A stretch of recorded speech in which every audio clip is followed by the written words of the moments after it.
Good morning. It's Thursday, the first Thursday of January 2024. Um, I'm here from my car again because this morning I am supporting a mom who just had a baby, and so I'm in St. Charles. Um, and I wanted to talk about the new year, and some things I have on my list and some things that I have that I've been thinking about in regards to the new year. But first I wanted to say if you haven't watched the second um The Inner World Exploration number 2, I highly recommend it. I actually probably need to organize some of the words there, but I was at a park in my car and I had sat there for so long that eventually a little family of deer started walking in front of me, and it was really sweet. Right now I'm in the parking lot of Lowe's in St. Charles. So a little different. I see a man carrying some concrete or something. That's different than a family of deer. But all that to say, I love, like, sometimes the best moments I have to think is in the car. My children went back to school today, so I feel a little bit more calm in the way of everybody is someplace they're supposed to be. Um, so that allows me to be able to do what I need to do for myself, my business, and to be a really the best parent I can be, honestly. Okay, so let's talk about the new year. Um, I've always said I love the new year because it's like this opportunity for a fresh start. But what I've been kind of tracking over the last year, and I'm always trying to remember that the algorithm is not reality. So what I see on my social media reflects the interests that I have been um, looking at or into. And so for me, the algorithm looks like everyone else is on the same track as this, of what I'm about to say. And my really good friend had to remind me the other day. She said, Sarah, remember, that's the algorithm. Not everyone understands um, the cycles of the seasons. And I was like, oh yes, I have to remember that the algorithm is not reality. Not everybody knows that winter is a time for nesting and not starting new things, and that maybe there's a better time to start new things later. However, if you are on this train of understanding this, please let me know, because I would like to get a read on what are people caring about? What are people paying attention to right now, outside of the algorithm? So yes, please let me know if there's anything that resonates with you, that you're like, yes, I'm tracking with this. If you're like, whoa, this is the first time I'm hearing about this, please let me know that too, because it really gives me an idea of like what really is reality.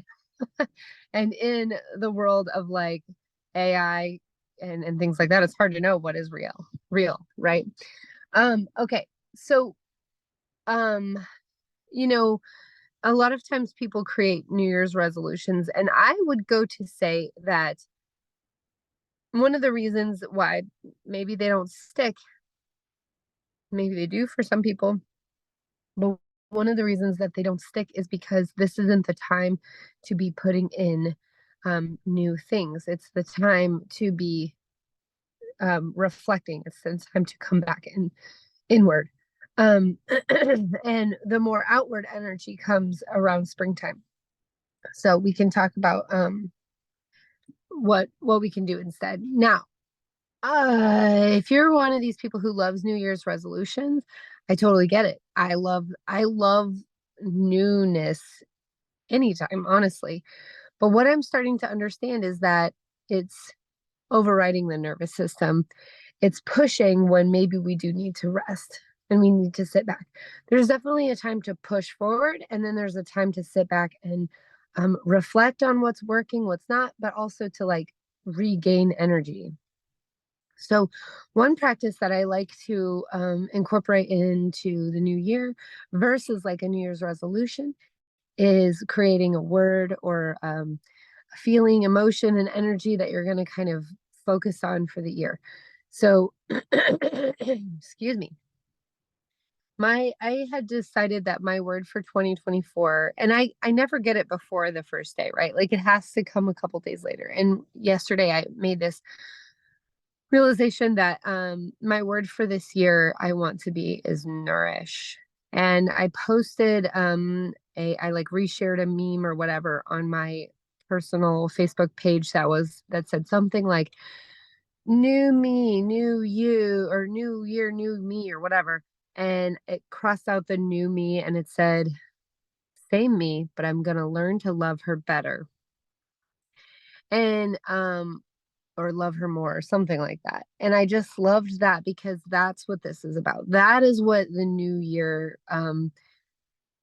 like the flip to the new year could be about versus like try to create this new version of you. Instead, what if we settled into the loving of our current self? And I know that that's hard for some people. I know it's not that easy to just be like love yourself. No, that's not what I'm talking about here. I'm talking about you know, sitting back into the self and feeling what is coming up as far as what you can love about yourself. Okay. Um, and something that one of my teachers always says is that um, if there's anything you can do to be 5% more comfortable, go ahead and do that. You know, whether that's use the restroom whenever you feel the urge, get a drink of water when you're thirsty. Um, you know, if there's anything you can do right now in this moment, if you're listening to this at your desk, is there something you could do to make yourself 5% more comfortable? 5%, you know, maybe that's like scratch your head or something. Um, do you have access to something to make your life 5% more comfortable?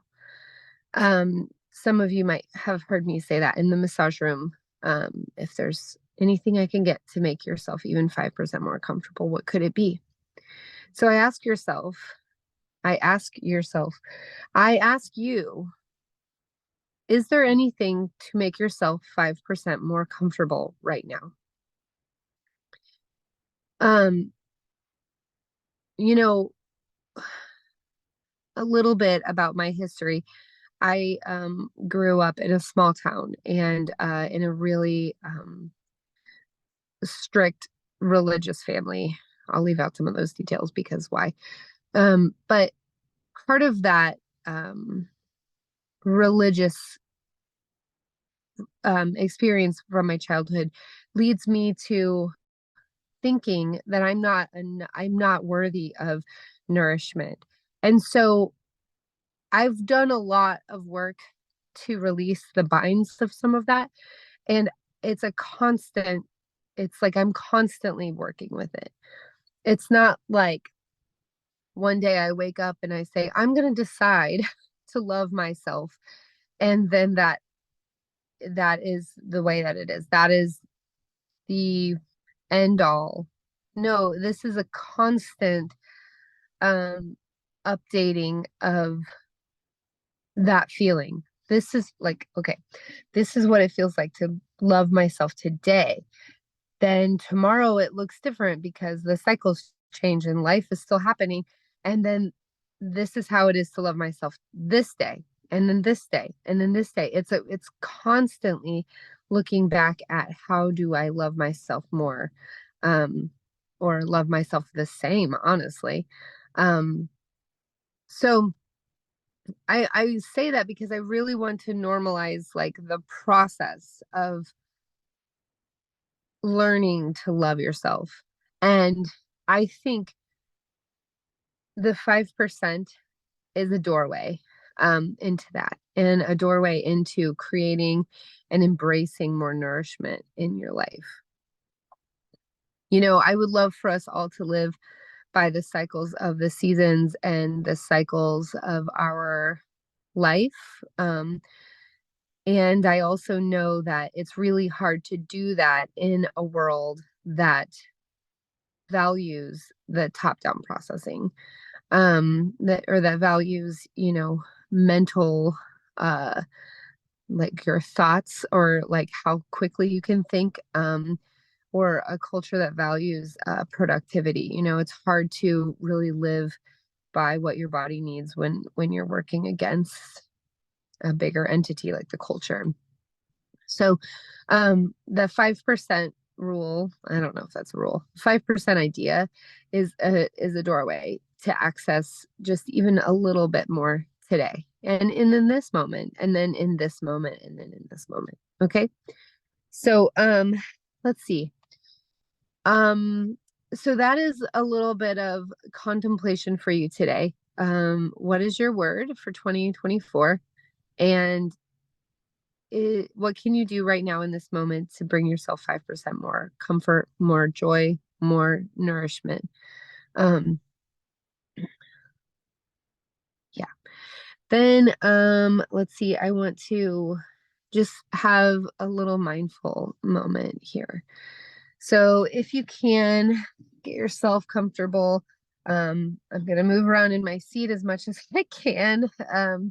But sometimes these are the moments that we have, right? Or in your car or in your garage, or like me right now in the Lowe's parking lot. I've been seeing people walk behind me.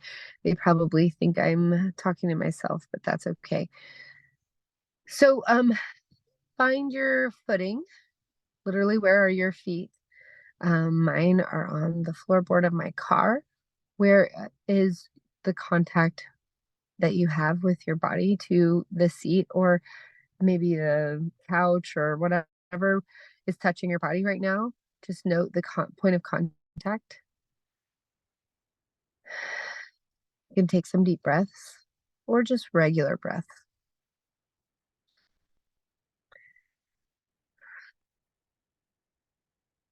Just slowing down a little bit. Just slowing down.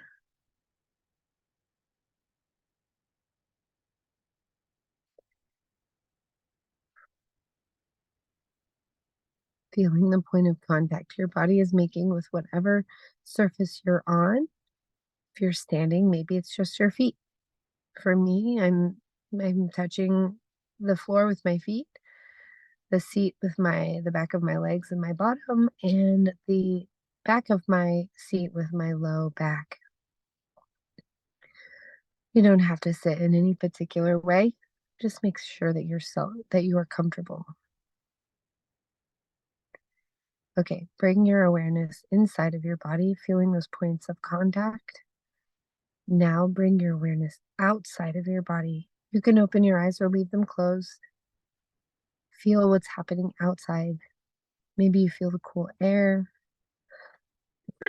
Maybe you hear sounds in the next room.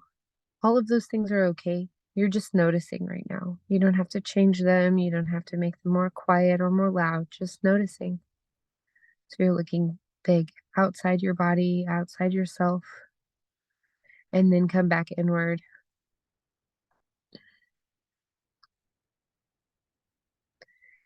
Bring your awareness back to the point of contact in your chair, place you might be laying or standing.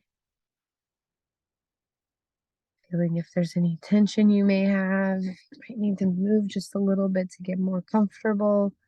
Now my head is touching the seat.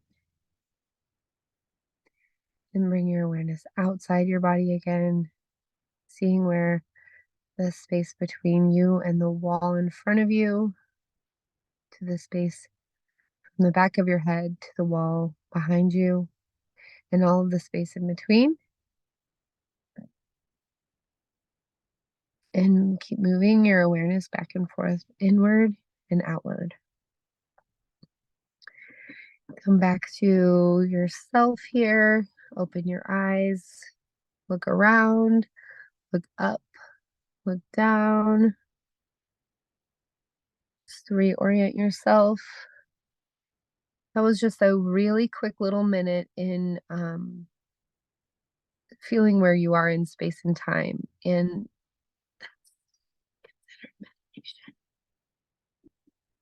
so give yourself all the grace. You don't have to sit for 30 minutes and totally empty your head. All you need to do is just notice. Just notice. That will go a long way in helping the rest of your health and well-being. Um, that is what I have for you today. I hope that this year brings all of the goodness and um, and when stress happens and when we are given obstacles that we find access to the resources we need to move through them because stress is a part of life and that's okay. All right. Peace to you all.